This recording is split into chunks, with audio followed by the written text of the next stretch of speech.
What's up, guys? This week we're going to go over the evening of October 8th.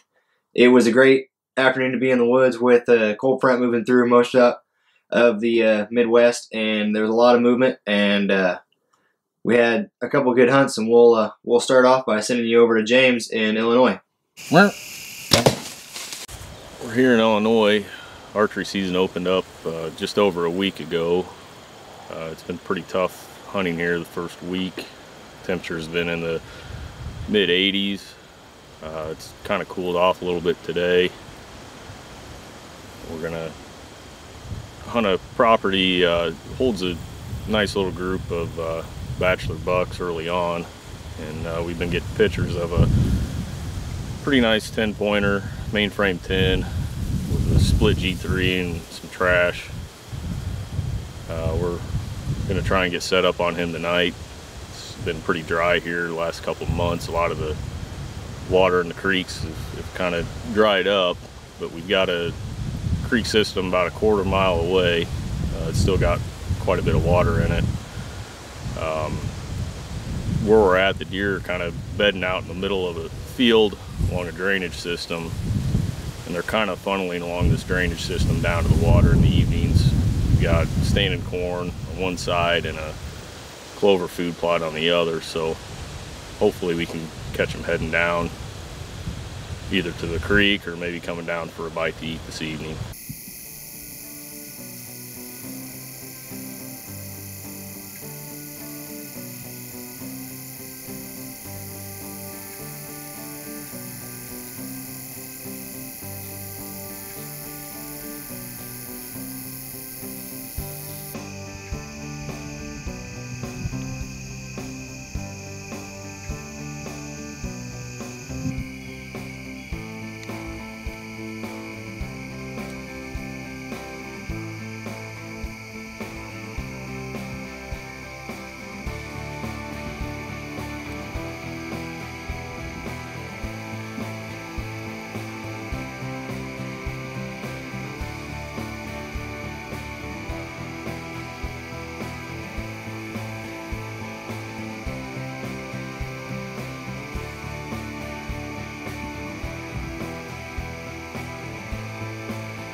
It's October the 8th. We're here in Illinois. Had a cold front come through. Deer started moving a little bit. It's not the one we thought we had pictures of, but it's still a nice solid buck.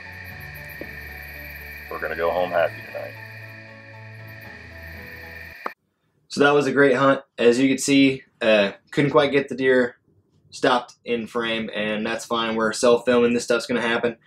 We're all learning as we go, but it's still an amazing hunt.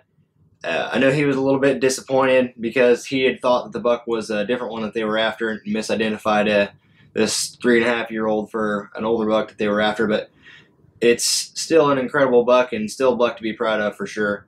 So with that being said, we're going to send you over to Blake and in Oklahoma. And an unfortunate turn of events, within a week or so before the hunt that we're going to send you off to, he had his camera stolen out of his vehicle. So in short notice, not going to be able to replace a nice video camera, obviously. So he went in the hunt without it, because what else are you going to do? You can't just sit at home just because you don't have the camera available. But so we'll send you straight to the buck that he was able to get. This is Blake with Whitetail 365. It's October 8th. We was able to sneak into a bedding set today and was fortunate enough to harvest this 4-year-old. It's either 4 or 5. We had him on camera last year as a 7-pointer and we passed him a couple times. But tonight we was able to lay a smack down on him. We wasn't able to get it on camera, but it is what it is. But he came back as a 9-pointer. He's a solid deer. But that's what it's all about. It's management, trying to kill the mature deer, let the young ones walk. Go from there. Good luck to all y'all. That was a heck of a buck that he was able to get laid down, and good on him for being able to get out and get into the woods after losing his camera like that. The awful time of the year to have someone steal it, but these kind of things happen, and it's good that he was able to get back out and get a nice buck on the ground. Obviously, the cold front, I don't know if you guys noticed it where you were at, but these are 2 varying states away, and the bucks were up and moving just because of the cold front. And that was on the beginning half of what people refer to as the October lull, so you can't listen to that kind of stuff. Deer do not stop moving. They have a reason to be wherever they're at. If you're not seeing them where you're usually at, then you need to move on to wherever else they may be at, or wait for the cold fronts to come in and attack, because they will be moving when the cold fronts come in. It's just something in their nature. So hope you guys enjoyed this week's video. Stay tuned. We're going to have more videos coming at you in the upcoming weeks. And go ahead and like us on Facebook and follow us on Instagram.